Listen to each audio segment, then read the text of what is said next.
Hi, everyone. Welcome to Long Game, a Heated Rivalry podcast. My name is Silvan. I'm joined with Declan.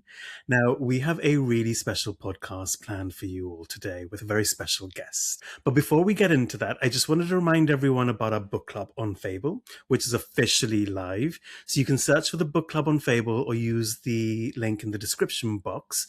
Now, we have started with Game Changers, so don't worry if you haven't started it or you've already read it. You can always add sort of and exchange your thoughts chapter specifically.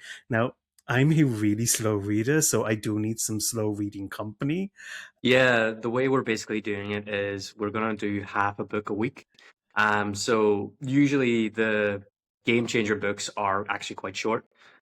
So they are usually split into about 30 chapters. So we've broken it up in a way which people have plenty of opportunity to read them. And then obviously we can have discussions about the first half of the book every Sunday at 6 p.m. GMT. And then the upper half then the following week. So we're just following that pattern, see how we get on.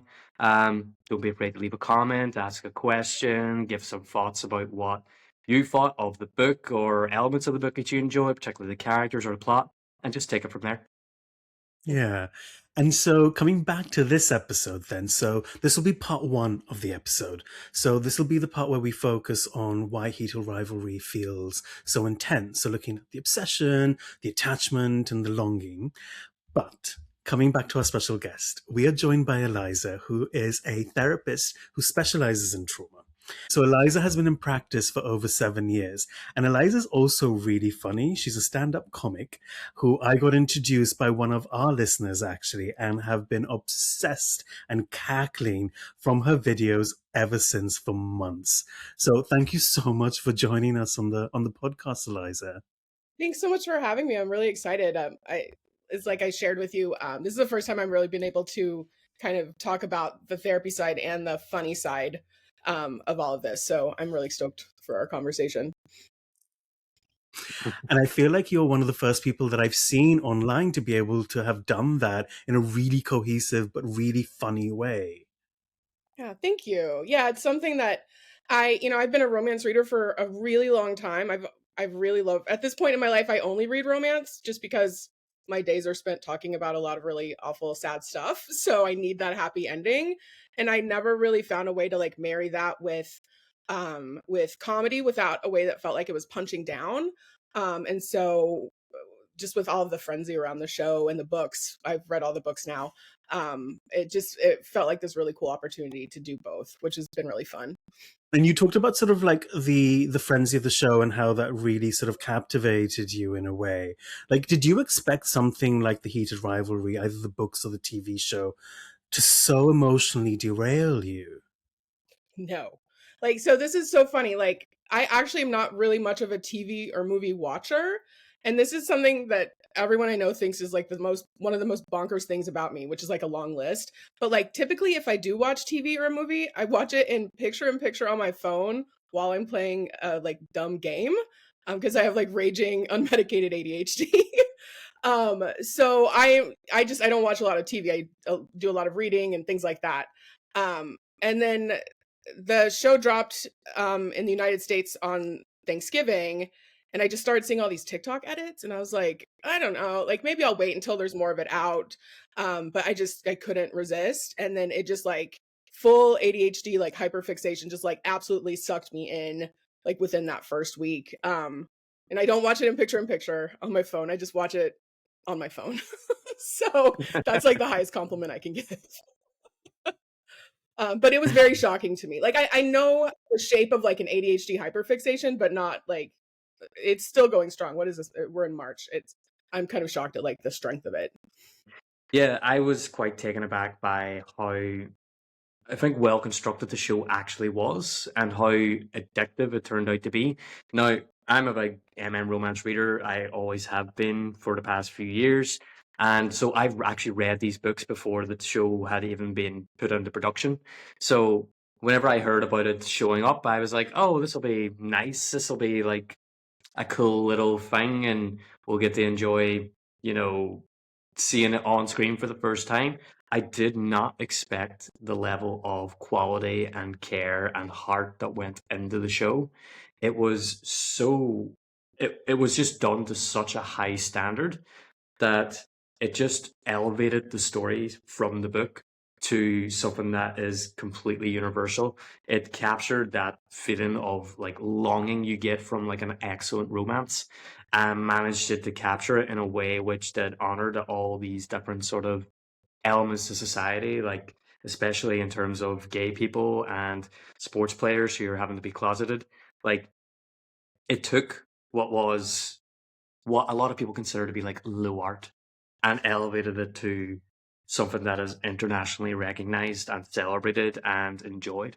Oh, I guess, yeah, that's the secret of romance, right? Is like it has this like perception as like low art, but it's not, or it's just like any genre. There are good, really amazing examples and examples that, are not as good, and that's okay because we like them anyway. But just like the faithfulness and the, like you say, the artistry that they brought, I think there is something about it being a Canadian production. Like this could not have been Mhm. made in the United States, like absolutely not.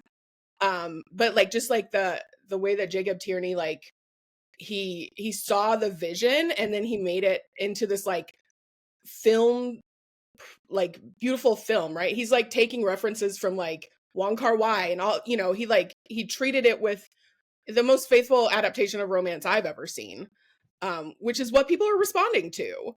Mhm. Like the love stories are there, they're out there. It's just they weren't treated with respect. You're Yeah. so right, because this couldn't have been made on an American network. I mean, we just saw this week what happened to the Buffy reboot from Hulu, and that's been cancelled before the pilot even aired. And so I think you're right. I think it I'm was so bitter about this. The Buffy reboot. I am such a huge Buffy fan, and that reboot getting cancelled was like a slap in the face.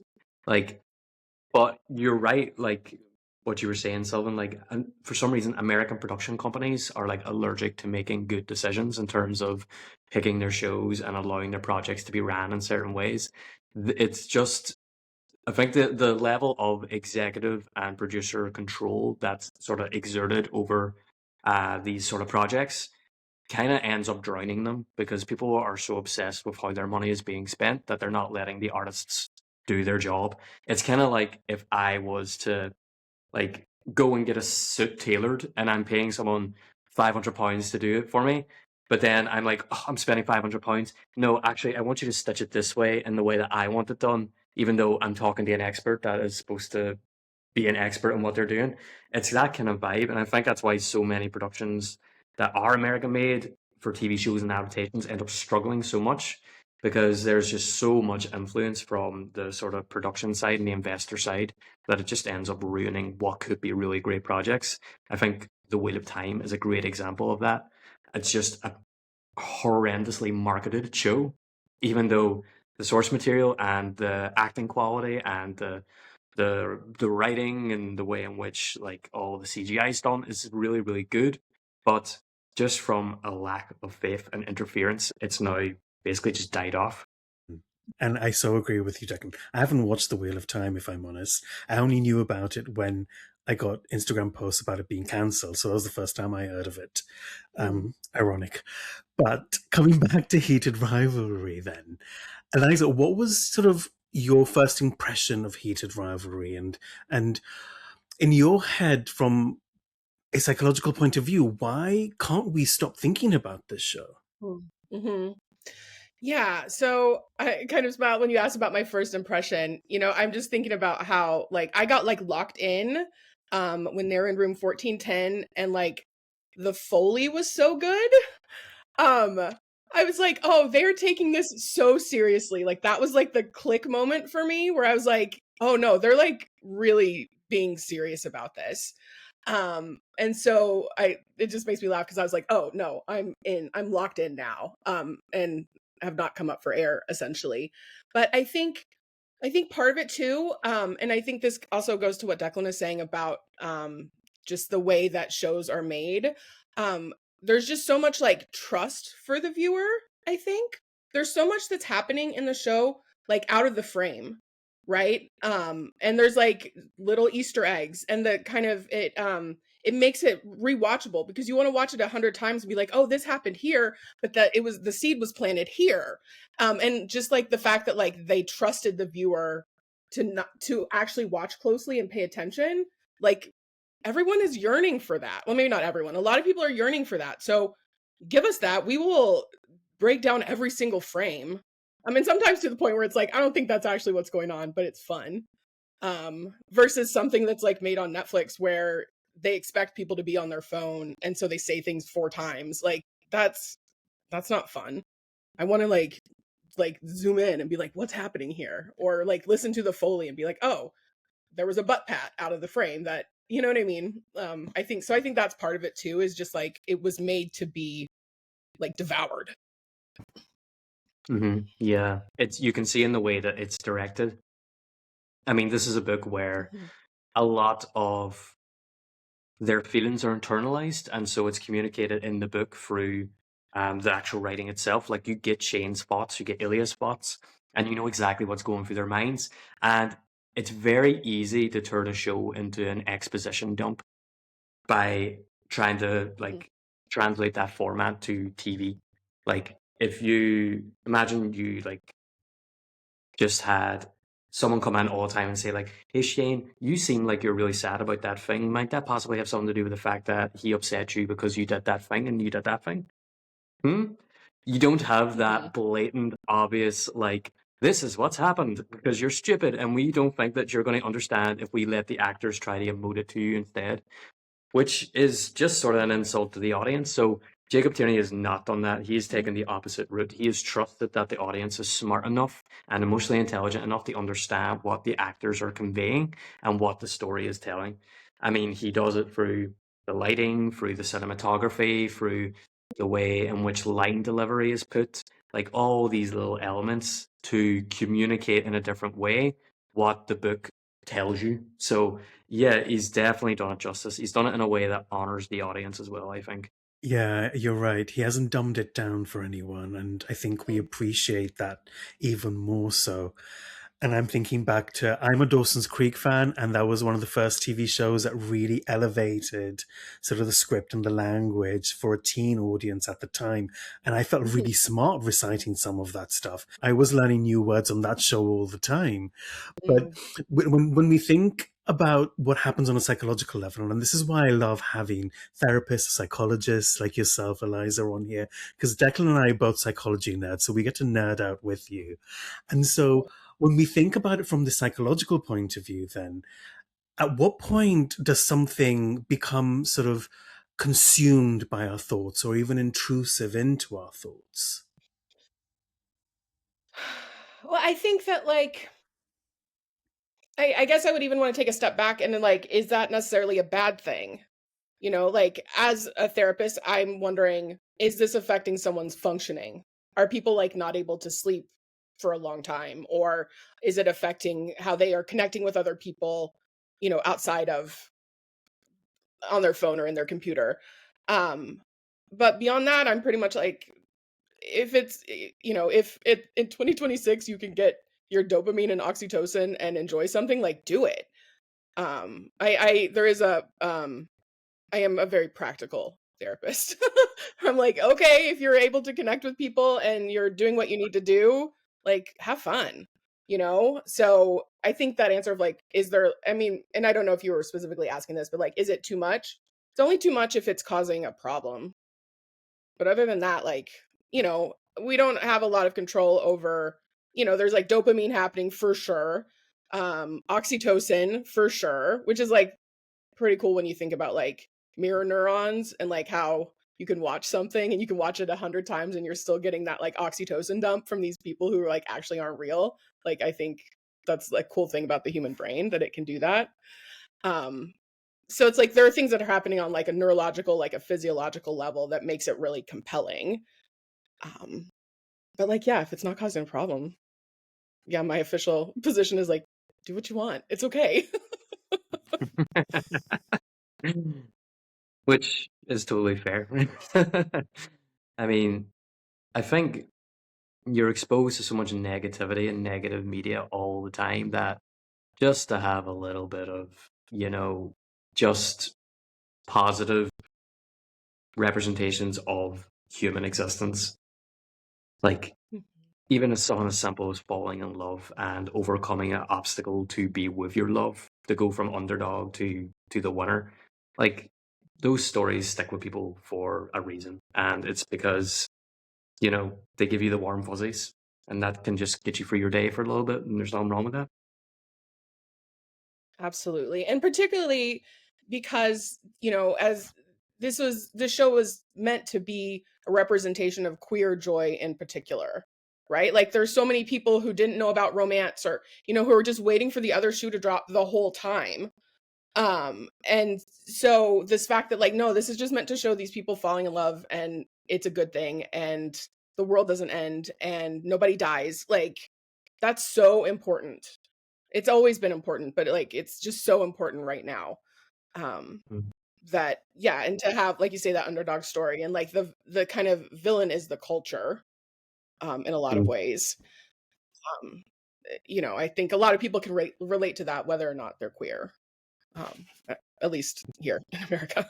Yeah. That's such an interesting take about the villain of the show being the culture in which it's set in, because I never really thought of it in that way, because it's not like a Marvel Cinematic Universe type of movie where you have like the bad guy or person, where you have an actual physical representation of a villain. But I really, God, you're good at what you do.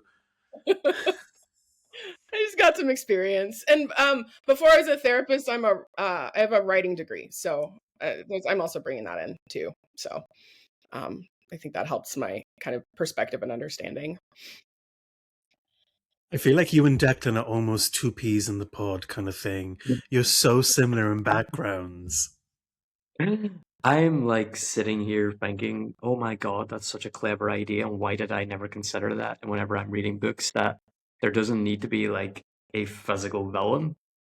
A culture can be a villain, like religion could be a villain, an aspect of the world or world building could be the villain. Like, I never really even considered that maybe, yeah, because it's true. It is true. It's the hockey culture in general. Obviously, you could point out like random guys from the crowd that are shouting homophobic slurs at you, but ultimately, it's this bro culture, this sort of toxic masculinity around sport that has resulted in the situation that Ilya and Shane and Scott and Kip find themselves in, which is being unable to be their authentic selves out of fear of retaliation from fans and from family and friends. And that's a very relevant story to a lot of people, particularly in sport, but also across society. So, yeah, the struggle is real, and you could swap out, you know, being gay for any other amount of sort of protected sort of identities. It's, yeah, I think you've touched on something really relevant there. Yeah, and I like that you talked about sort of toxic masculinity there, Declan, because in a way, I was thinking about how masculinity really shapes the emotional expression in the show. Mhm. And so what's your take on how that is shaped, Eliza? Yeah, I think with the toxic masculinity, I think like you're saying, Declan, like the hockey culture, and then just like this kind of like flat out understanding between Ilya and Shane and Scott and Kip, or Scott in particular, that they can't come out. Like it's a given. Like nobody's talking. I mean, I think there's like, just this implied pressure, but no one is saying like, no, you can't come out. Right. And I think, Ilya is such an interesting character for me because he gets to be masculine in a way that is not really kind of like bound by maybe the toxicity, right? Like he gets to wear the designer shirt, and like that very Slavic Gautier shirt in the club, and like nobody's gonna look twice. And he gets to be like this kind of bigger. I think the fact that he's like Russian and he's like European, he gets away with kind of pushing more at the bounds of masculinity. I think Shane is just like straight up, and I think Shane as a character is just like a jock, and like that's he's a jock who happens to be gay, and that's cool. Like, but like just having like his whole life was in those rooms, so that's going to inform just like how he sees being a man. I in some ways I feel like I'm not even like super qualified to talk about masculinity as like an outside observer. I have my, my own experience of that, but I think just like the toxicity of don't feel, I think if you feel, keep it locked away, like that's not for here. And then eventually there's like nowhere for it to go. Yeah, definitely. I think that's why you find Shane struggle so much more than Ilya, it seems, in terms of the aspect of their sexuality. Like Ilya, I think just through his own sort of personality is kind of naturally rebellious. So it really suits him to be able to give in to these other sort of sides of himself that might be sort of going against the grain. Obviously, he's not so rebellious that he'll like out himself. For that, he would need a good reason, and he finds one. But with Shane, it's so much more deeply ingrained that he is such a rule follower. He is someone who values control, values privacy. He is just a very insular person. So that sort of results in him being a lot more afraid to address his sexuality in a public way. And I find that that's where he sort of has his panic attack towards the end of the show, whenever he gets caught by his father and he starts immediately freaking out because Ilya is not really all that concerned. But that element of Shane and the way that he grew up in the environments that he's grown up in has sort of reinforced it into him that this is a bad thing. This cannot happen. This is really, really awful. I don't want to be the thing that everyone calls the bad thing. So, no, it's not happening. Which will be very interesting for the next season, I think.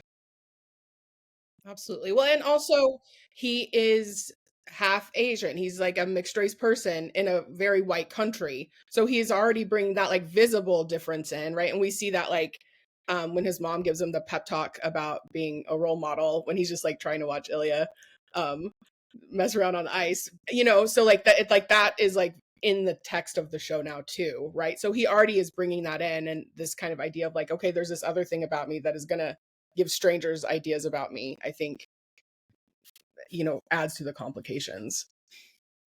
Yeah, and in a way, there's this real suppression of emotion. And I wonder from a trauma perspective then, what happens when you do suppress emotions like this, or any type of emotion really, over a long period of time. Sure. Well, and I think also when we're talking about the way Shane experiences emotions, like we can't forget that he's autistic. Like that brings in like a whole other perspective.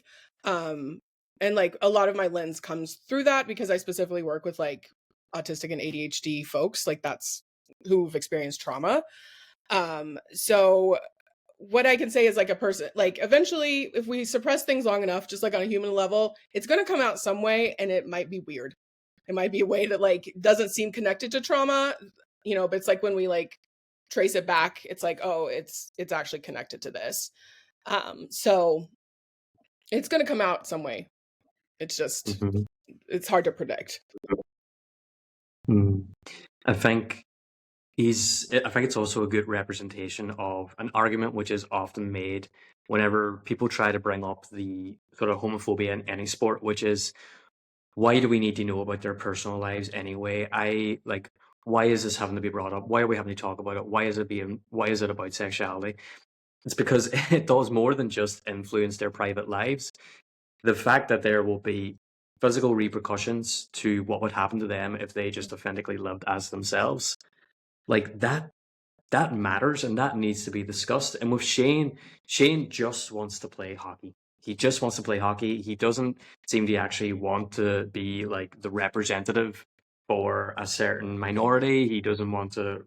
You get the feeling that he doesn't really care about being this sort of representative for Asian people in sport either, or in terms of sexuality too. And that's also quite clear in the book that he kind of doesn't want to have to take on those roles. But it's a discussion that needs to be had because he can't live his life properly without having addressed it, and he can't play properly without having addressed it either. Like this stuff begins to affect his career at a certain point, especially if he decides to say, come out and be with Ilya publicly in a way that isn't hidden anymore. Like, it all massively impacts everything. Right. Yeah. I was fully paying attention to what you were saying, Declan, but I was very distracted by Eliza's beautiful cat. Yeah, I knew he would show up at some point. He might show you his face, but maybe not. We'll see. For those of you who are only listening, I mean, head over to YouTube and look at the video. It's so cute. It's so cute. But in response to what you were saying, Declan, I promise I was listening. And I agree. I think what we see here from Shane is this restraint, right? He's restrained about a lot of things, and he compartmentalizes about a lot of things. And so, from a storytelling perspective, then, why do we find this, or do we find this restraint in whatever form it comes out in, more compelling? I mean, I think longing. I think we love longing, right? Like, we love knowing that these are two characters. Like, we have the full perspective that they are fully like in love with one another. Neither of them have the perspective. So getting to watch the stares and the way they react when they part and all of those things, like having the like kind of bigger global view of that, I think, like, because I think it's very relatable, no matter the gender or anything like that. Like, I think most people have felt like what it's like to long for someone, and it can be unbearable. And so if we're watching it in a dose of 5.5 hours, essentially, like we're like, no, I wouldn't say, yeah, we could say like microdosing longing, in a way that doesn't actually belong to us. Yeah, I think that's a good way of putting it. That sense of, I think it's also the longing pays off. Like, there's a payoff.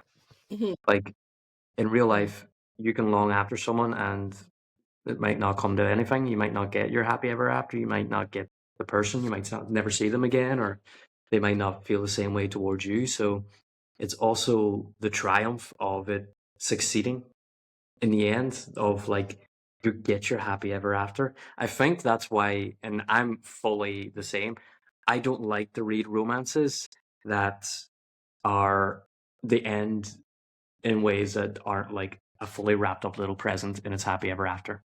Like, because it's too reflective of like a mean sort of reality, which is that most of the time, unfortunately, the happy endings don't usually happen in that way. It's a lot more complicated and it's not as straightforward and not as nice.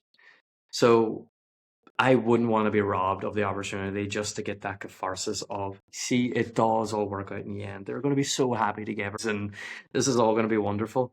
So I think that's why when it's done through like film and TV, it's so popular, because it just scratches the itch that, unfortunately we don't always get in our real lives.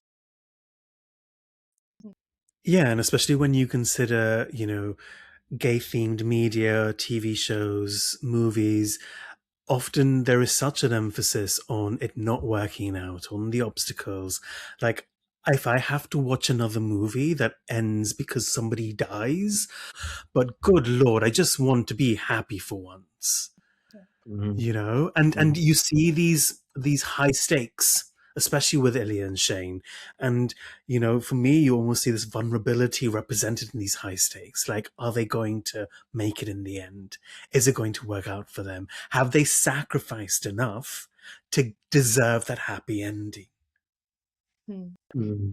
Which is like, I think the beautiful thing about like the romance genre in general, right? Is like, there's, especially when things are really well written and really good, you have that fear. Like, I felt that, like, after episode 4 and the club scene, I was like, I know how this ends. I've read all 6 of the books. I know, but I'm still like, I don't know how they're going to fix this. And like that, to be able to have like, it's like this like kind of meta experience of like feeling that and knowing you're feeling that, and also having this like, my like observing self lives here, that's where this gesture is, like knowing it's gonna be okay, but also actually feeling like it's like the cognitive versus the emotional understanding. I'm having the emotional experience while cognitively knowing it's going to be okay. Yeah, I think also Rachel Reed's quite good at writing her conflicts in her books. Like, a big issue with some romance books is that their conflicts are like shallow. They're out of nowhere and they don't fit into the character arcs and they don't fit into the plots. It's typically like miscommunication or um, just random events happening out of nowhere that have no basis in anything that's been built up. But with Rachel Reed, in the way that she writes her stories, the conflict is very real and it matters specifically to these characters. It's organic. It makes sense that this is an issue that would occur. What obviously, if two people who are professional athletes start sleeping together on the down low, obviously the conflict is they can't properly be together. Like, how long can you last in a relationship like that? And Scott and Kip's the same.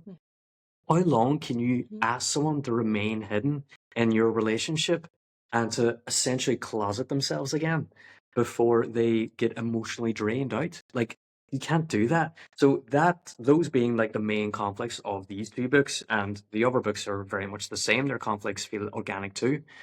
It makes the story feel a lot more real and believable, and you can really get invested in the sort of resolution of what's happened. Like, they'll have to work to fix these very real feeling problems, and then you get the catharsis of, oh my god, they did fix it in the end. It's all worked out.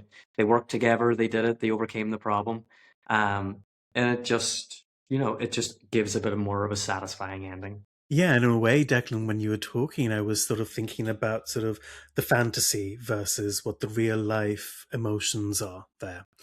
And that conflict between the two, and even Eliza, when you said, the club scene, and you knew what was going to happen, but you were still sort of anticipating it. It reminds me of a conversation we had in a different episode with Declan and myself, where he knew it was going to happen, and I was still like, oh shit. Like, oh my god, what? Like, I can't believe this. And he's like, I know, but I had read the books. I knew it was going to happen. And so I've come into this very much with, the fantasy of what could happen versus the reality of what's been depicted in the show without prior knowledge of having read the book. So without it being spoiled in a way, because I knew it was going to work out. I did not know the series was going to end on a happy note. I mean, I hoped it. But in a way, I'm thinking then, does the show in a way meet the emotional needs that people want from an romance, from a rom-com? And if it doesn't, are they getting those emotional needs met somewhere else? I would say, first I want to applaud your restraint for not having read the books yet. Like, I think it was after the third episode, I was like, I can't wait anymore, and I just chewed through them so fast.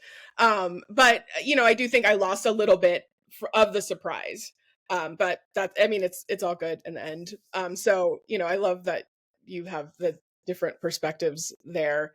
I think ultimately, like, a TV show as beautifully done as it is, and all those wonderful things about it, like, cannot meet someone's emotional needs. It can, push some buttons. I think I've seen so many people say this show made me realize that there were things missing in my life that I needed to go get.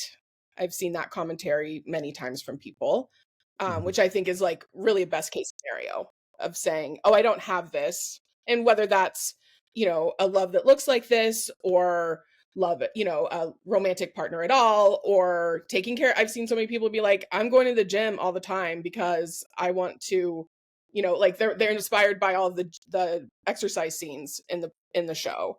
Right. So it's like, I think best case scenario, if people find something kind of lacking, they find that it reminds them of something lacking. It's like, okay, and now what? What can you do about that? What's within your control?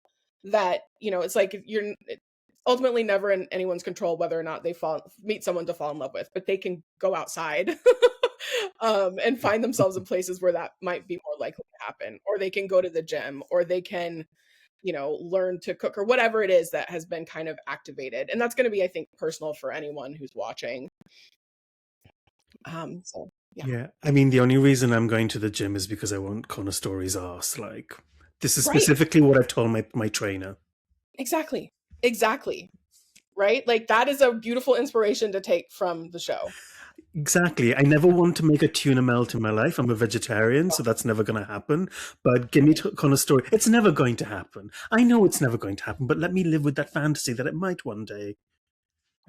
Right. And like, and you get to enjoy the process and the Wow. experience. Well, Enjoyment at the you enjoy gym. the result. Yeah. I'm like, that's not true. It's just coming out of my mouth. I'm like, no, I never believed that in my life. Mm. No, I do like the idea that it's encouraging people to pursue better versions of relationships as well.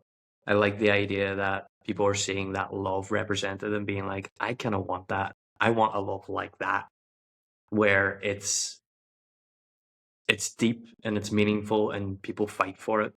But I suppose as well, there's always that worry that some people will be looking for a conflict in their relationship to sort of prove love to their partner, which I might just be overthinking that, but it was just sort of a thought that occurred to me there. I think you're right. Yeah. And in a way, I was even thinking about, it's really aspirational in a way to want a love like that. I mean, their relationship is not perfect by all means. Like, let's peel the layers in part 2. But for me, even watching it, I can observe something like that. I can observe something like Bridgerton, for example, and want to have something like that, but not also know that that might not happen. And I think I'm saying that to caveat for some listeners who don't have a relation, who aren't in a relationship, or who don't envisage that happening. I'm like, that's okay too. You get to sort of, that's that wish fulfillment of enjoying it through that TV show lens without having to enact it for yourself in real life in a way. This is not meant to be a therapy session, I promise, Eliza. No. I mean, because you're absolutely right. But I think like romance as a genre has always functioned for that, for people who are in relationships and people who are not, right? There are plenty of people who have relationships that are not fulfilling and are reading romances in a way to like kind of bridge that gap for their experience. Whether or not that's like sustainable, that's a question for them and their therapist. But romance has always done that. So yes, it's a beautiful fantasy, and you're right. Like the relationship certainly has its issues, but also like it started when they were so young, right? I think there's something really interesting about like the messiness of being in your 20s, that is like kind of a subtext through the show. But yeah, like you can also read it, read the books or watch the show and say like, yeah, I want love, maybe not like this. Their story is beautiful. I don't have to have that reflected in my life. And so we talked earlier about sort of this longing and the yearning. And in a way, I was thinking about how sometimes this yearning can be more fulfilling than, actually the actualization of the romance or of the end result in a way. I don't know what your thoughts about that were. Yeah, I mean, I think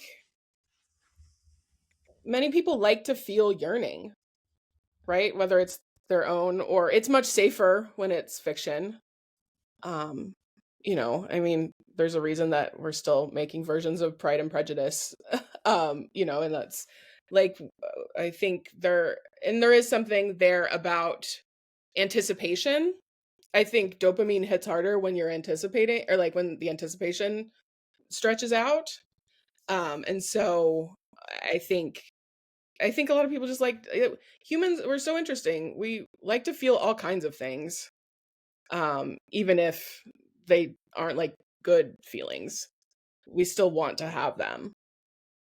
So yeah, I think the yearning is, so the yearning makes it hit so much harder when they get to drive away into the sunset at the end, right? If it had been like a 2-hour movie, it still could have been beautiful and wonderful, but would not have hit as hard as like how in it we were with them the whole time. Yeah, it's interesting, the idea that some people just want the yearning part, the happy ending, and then they don't want the happy ever after. They want to then pick it up. in another relationship and do it all over again and get the thrill and the anyway, like that is definitely a pattern I've seen with people in relationships where they love the thrill of the chase, and then when they achieve it, honeymoon period passes, real life sets in, the monotony of the day to day, and then all of a sudden it's, well, I don't think they're for me. I'm gonna look elsewhere. And then a few weeks later they're in love again and they're trying to be with somebody different and trying to achieve a different relationship. Yeah, it's quite an unhealthy pattern to be stuck in. Um, but I think that's why it'll be interesting now, this next series, like the next season, because what we're going to get is post honeymoon period. We're getting the reality of what's their relationship now going to look like now that they're actually a couple. Like they are now a couple. They will be living very close to one another. They'll be doing their day to day most of the time with each other. Like how is that going to look for these two, whose relationship has been basically this endless run of yearning and hotel hookups and secrecy and sort of exciting those stressful moments. Yeah, I agree. And in a way, we've seen, from episode 1 right up until episode 6, that was the dopamine hit, that was the chase, that was, the thrill of it. And we saw glimpses of what does real life look like when you're a couple in that last episode, in episode 6, where I described it and in a very affectionate way, but doing the boring, mundane things of everyday life. And I mean, I don't know what's coming in long game, and I appreciate that you think I have restrained Eliza from not reading the books. It was purely because it was sold out everywhere, and I could not get my hands on a copy. Like, I have the full series now. Have I started it? Of course not. But I am such a slow reader that I find audiobooks much quicker to consume. So I'm going to have to catch up with everybody. But, I was wondering about sort of this longing, because we see it, and we see it so often in lots of different mediums. But can the longing part, and Jack, you called it also the chase aspect of it, can that aspect get addictive in a way? I mean, I think anything that spikes dopamine can feel addictive, right? Like the kind of will they, won't they, the chase. Like we know ultimately they will, but there were so many up and downs in between. And I think, as we were talking about earlier, just like the skill with which the show was made, I think I don't know if I'd say addictive in like a medical sense, but like, yeah, it's like you want to come back for more. Like now at this point, I just will be like, I want to watch this scene, and I'll just like watch one of the scenes and like just dip in and out. I think I called it like charcuterie, like instead of reheating the whole thing. But it's because like I know, like some part of my brain, emotion brain, knows I want whatever that feeling is in that moment, so I can just like surgically pull it out a little bit.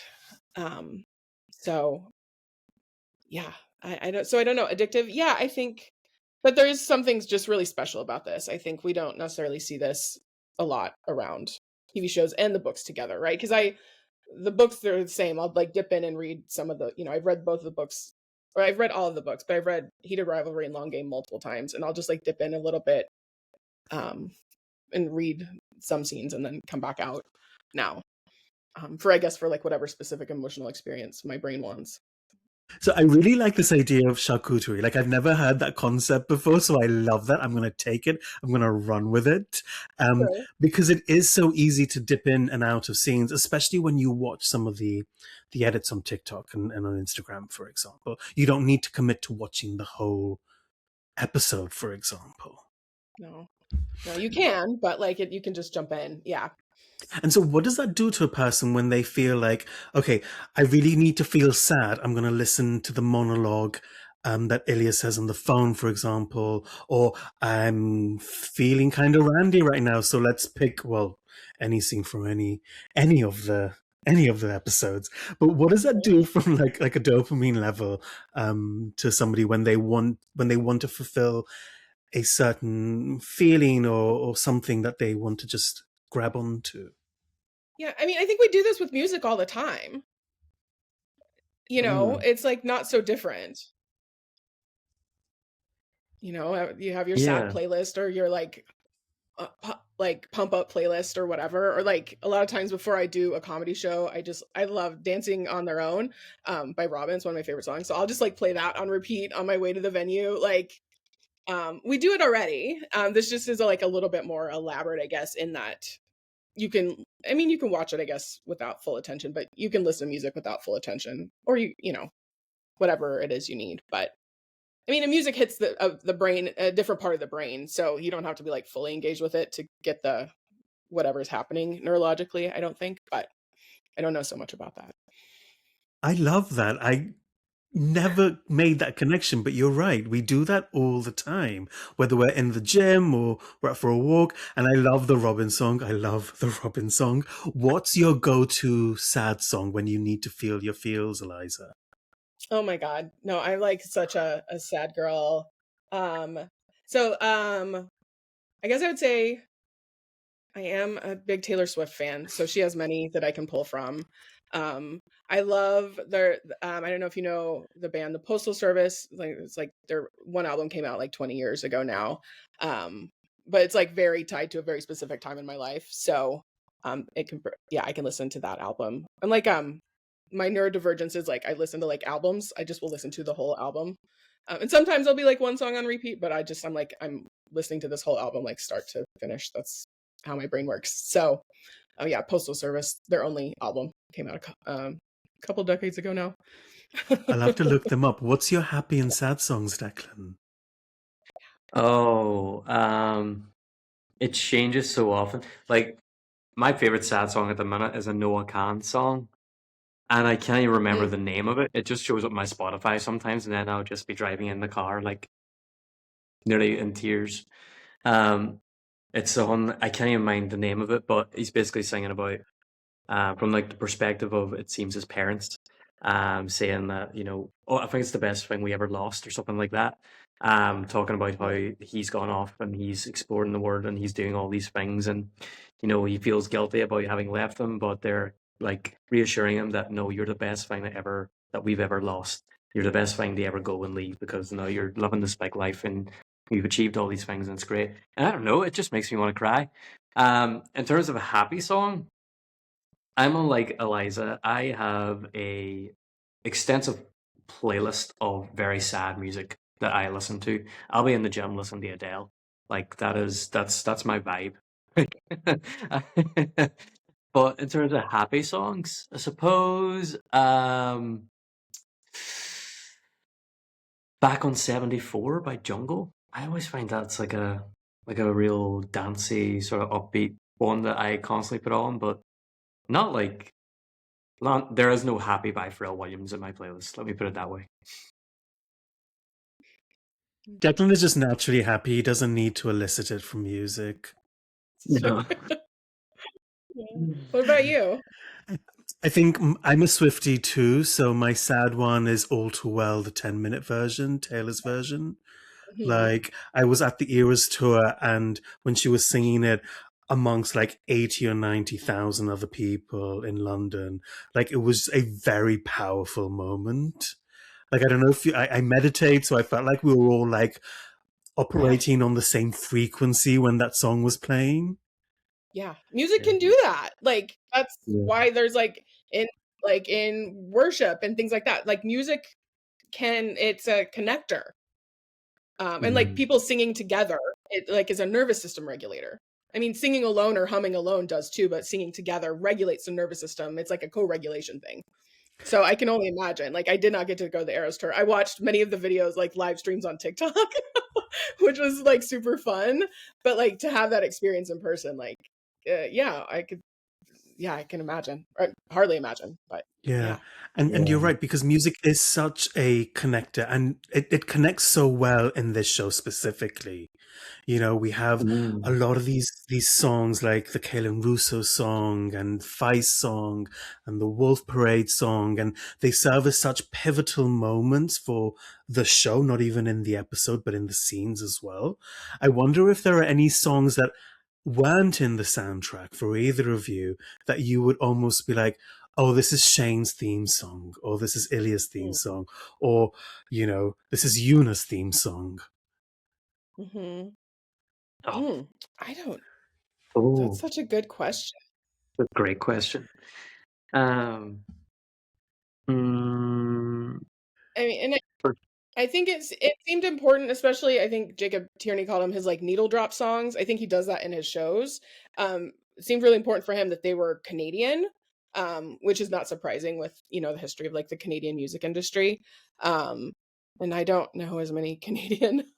Carly Rae Jepsen is one of my favorite It's Canadian true. artists. Celine Dion, True, very true. Sarah uh, McLachlan. Justin Yeah. Bieber. Oh, I forgot about Justin oh Bieber. yeah, I forgot Justin Yeah. Bieber's Canadian. He is. And I think there was also talk about sort of Carly Rae doing a song potentially. Who knows? She just had a baby, so who knows how much time she has right now. But maybe we'll come back to their theme songs in part 2, so we can have a little bit of a think about it. But Yeah. I'm wondering from a therapist lens then, Eliza, when we think about Shane and Ilya specifically, and I know Declan and I have talked about attachment to length, because I love attachment. I love talking about attachment. Like, that's, if you want me to just talk for like half an hour, just say the word attachment. But Yeah. are there any particular attachment styles that you see in either Shane and Ilya from a therapist lens? Yes, I was so excited when I saw that you wanted to talk about that, because like attachment theory is basically like my through line in the work that I do. I think, I mean, particularly developmental trauma and things like that. I think the attachment is the thing. I think my contention is they're both avoidance. They're both avoidance. I think Shane was in an avoidant relationship with himself for a really long time, because he was trying to compartmentalize like his core self from his sexuality. And I think that's why it took like 7 or 8 years for them to get together, because you had two avoidants, right? Like you've got Ilya, who has kind of the more visible childhood trauma. Like we know that we've seen his father, we find out about what happened to his mother in the show. So and there's also, I think, the cultural piece. There's like a wonderful story, I don't know if it's actually true, but like when McDonald's was like starting to have restaurants in Russia, they were training the staff to smile, and the Russian people were like, why are they smiling at us? Like, they need to stop. That's creepy. Like, it's just like, so there is a difference in I mean, certainly emotional expression with with Slavic people versus North Americans, I think. But I also, with Shane, I think he had two loving present parents. But I also have found that with neurodivergent people, autistic and ADHD people, there is sometimes still like a lack of attunement, even from very good, very caring parents or caregivers in those early years, that causes attachment wounding, even with, and I think it's like something that is so confusing for people, because they're like, I had what I needed, my parents were there, I knew that they loved me, but there still wasn't that emotional attunement. And so the secure attachment didn't develop as you would expect. Just because it's like, many times neurodivergent people have neurodivergent parents with their own, I mean, everyone's parents or caregivers have their own needs, but it's like two people talking past each other. So I think, and so Shane was just real, and he was also really good at denial and like self-sacrifice, as like he enjoys that part of it. He enjoys the yearning and the longing until the result. So maybe he's like us in that way. And so yeah, like I've seen some people say they feel like it was like an anxious chasing and avoidant. Shane is not an anxious. There were no 30 text long chains in there. Like, he did not crash out on anybody. He just like avoided, and he like literally runs, right? He ran after the tuna melt. He bolted, like just like literal avoidance. So I think we're having like avoidant unavoidant crime is what I think is happening here. I've thought about this a lot. Yeah, it does translate as well to how long it takes them to like sort this stuff out. Like how how badly do they have to be trying to ignore these problems and avoid these problems to drag this out for 78 years? Like that's commitment to your avoidance. So it is like that's proper commitment. Um, and it takes essentially the idea of one or the other running off with somebody else or completely abandoning the relationship for them to be like kicked into sort of high gear to actually do something about it.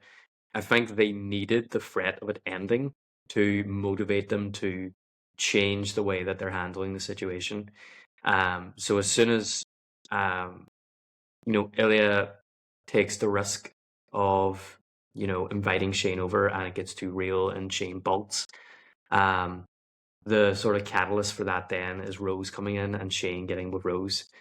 That then just set the fire alight, and they needed to then figure out pretty fast how they're going to sort of make this work, where avoiding it is now resulting in the end of the relationship.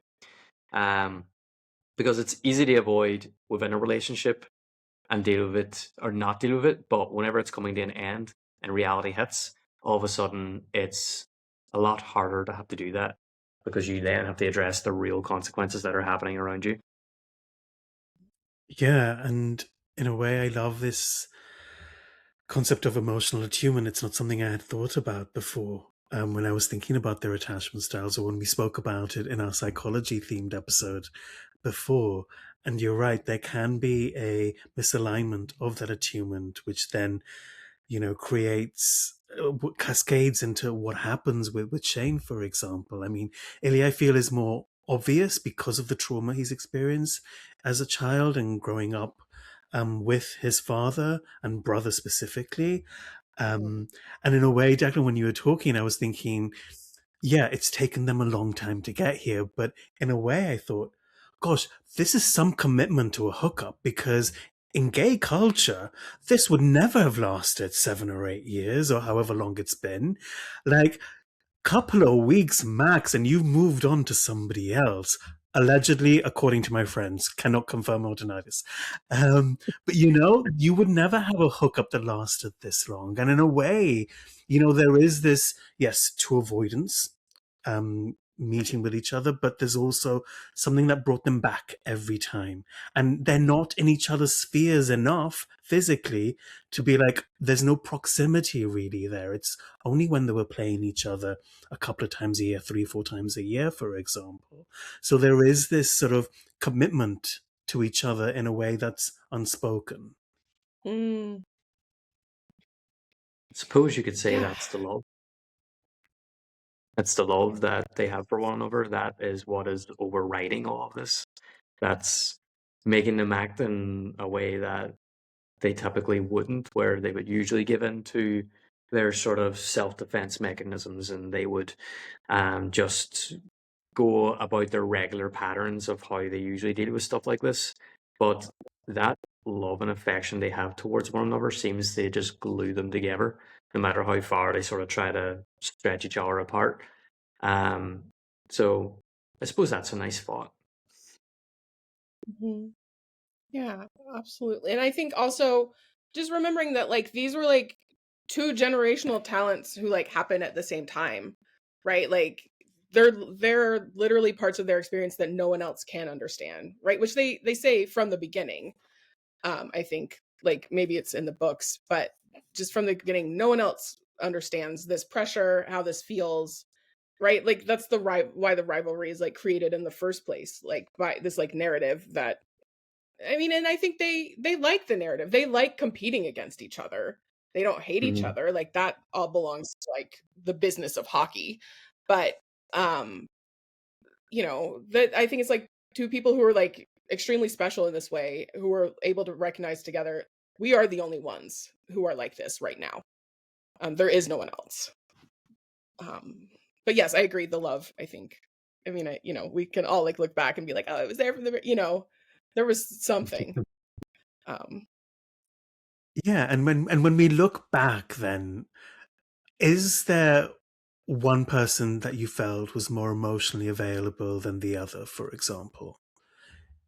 And even thinking about Kip and Scott, we haven't really given them a lot of thought either.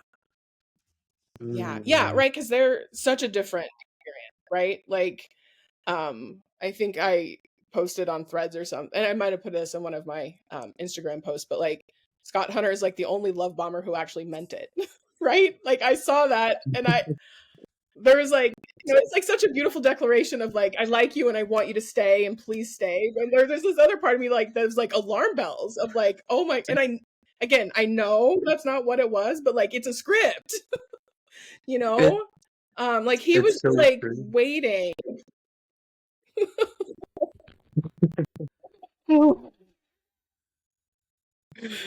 He had all this love and he was just waiting, which is I think very precious also. And then he meets Kip, who was like, yeah, you can have all of this. Yeah, Kip who's persuaded by a tip. In the book, Kip is so resistant to Scott's love bombing. Like Scott, like he won't take the suit off Scott. He won't allow Scott to pay for certain things. He doesn't want Scott to pay for his holiday. He doesn't want Scott to pay his student loans. Scott offers all of this in a really authentic, like truly meaning it way. But Kip can never accept because it would be a compromise to their relationship. He wouldn't feel it's an equal partnership anymore. And that's why he doesn't. So Kip in the book actually demonstrates how to push against love bombing by reaffirming that no, this would unbalance our relationship and it wouldn't feel equal. So let's not do that. I mean, if some daddy wanted to pay for all my bills and my schooling, fair game. I'm not stopping them. But I think I was like, because after I had read the book I guess I must have read the book before the episode came out, because I was like, why wasn't the student loan offer in there? And I thought, oh, because in United States in 2026, nobody would turn that down. Like exactly like you're saying, Sylvan. You're like, if someone wants to pay, the book was set like that book is set like 2012. Like you were able, people were able to be like, no, I will pay for this myself. And now everyone would be like, what is he talking about? Like, take the money. I was like, why didn't they put that in? I was like, oh, because it would have been the least believable thing in the entire show, actually. Of him turning down a $50,000 check. Kip with his morals, goodness gracious. But when we think about, and I know I've spoken to Declan about this ad nauseum on the podcast, but when we think about Scott and Kip specifically, what's your perspective on their relationship and the way that sort of unfolds? Because when we've spoken on the podcast before, like I've had issue with Scott and the way he sort of wants things on his own terms, and he wants, that big declaration, or he wants Kip back, according to the TV show, when he's alone on the ice rink in episode 5, or when he wants Kip to stay in his apartment in episode 3, What's your take on the way that story develops and maintains itself? Sure. I guess I would say like maybe I'll be a Scott defender here, even if I did just call him a successful love bomber. I think he did not, this is his first relationship. He didn't know. He just like found this person who he was so into and who was into him, and he was like, no, I'm keeping you, right? And like, is that like a healthy dynamic in real life? No. But like it is really compelling. And I think, I guess, and maybe this is informed by the books, but and I think they said there might be a spin-off show for Kip and Scott to see like the in-between from the end of episode 3 to episode 5, because there is, at least in the books, there's a lot of in between there. Episode 3 ends, it seems so sadly, but there's a lot of story between that we didn't, and I understand why we didn't get it, but I think he didn't know how to have a relationship. He didn't think he could have a relationship. I've also had this thought that like if Shane hadn't met Ilya, he would have done the Scott Hunter thing of just like staying closeted and be like, I'll retire someday and then I'll figure this out, right? Yeah. And so now here Scott is with this like this possibility that he did not even think could happen, and he just like went a little bonkers with it. Like it was like everything opened up at once for him, which was also scary, right? Because then they're like at the art gallery and he has the panic attack, and it's like nobody would have thought you guys were together, but now everybody kind of thinks you guys are together because you're freaking out. But it was too much like exposure too fast. So I think he just like didn't know what he was doing. He never did it before. He just like had hookups in Ibiza or whatever. He didn't know how to actually like be a partner. Like, this is very true though of gay men in general. Like, their romantic development, which is supposed to happen in your teens, is happening in their late 20s and into their 30s, and they are behaving like first love teenagers, where I've been on a date with this guy for 2 days and I am in love and we're getting married and we're having babies and he is my forever love, and you're 15 and your parents are looking at you like, and that's not going to be happening. But they're experiencing it now because they've never been able to experience it before. They've never been able to have those milestones to learn those lessons that we are supposed to learn when you're young and you're insulated and you have your parents to back you up. But now Scott doesn't have parents, and in the show in particular, he has no support network. Kip, on the other hand, does. So Kip is making the more mature decisions. He's being smarter about it, and Kip has more experience as well, which is why he is smart enough to not accept Scott's love bombing. He's also smart enough to know whenever he's being mistreated and whenever things aren't going the right way, and he's smart enough to break it off when it needs to end. And that is showing the difference in their romantic development. Kip has been out since he's 18 years old.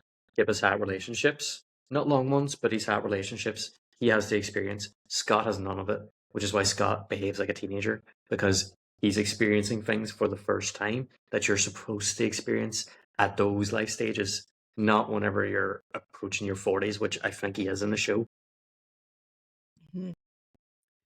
Yeah, and in a way, what you're talking to there is this emotional maturity that Kip has over Scott from either previous relationships or his upbringing, perhaps. And you're right, in a way, Scott is almost catching up to that. And I want to believe he will get there. But there were lots of aspects that really grated me about Scott.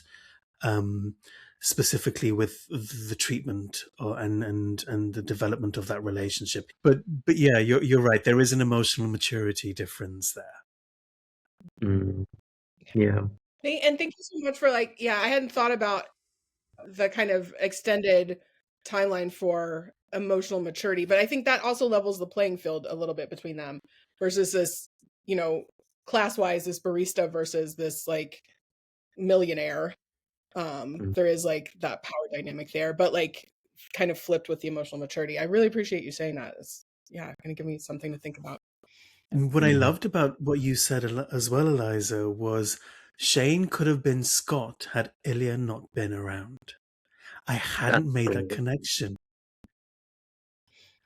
And you're so right, because you could see Shane just staying closeted, maybe finding someone, maybe not, maybe hooking up, maybe not, and very much living Scott's life. Brilliant. Thank you for that. Again, hyperfixation. I've thought so much about, just how these characters kind of experience life. And like Declan was saying earlier, just like Rachel Reed's skill at writing, it's all there to like dig into. So we are going to wrap up part 1 there. Join us for part 2, where Eliza's still going to join us, where we're going to go deeper into the trauma. We'll talk about defense mechanisms and why humor plays such a big role in how we process this show. So if you guys enjoyed this episode, make sure you like, subscribe. If there are any questions you have for us, let us know as well. But stay tuned for the next episode that should be out next week.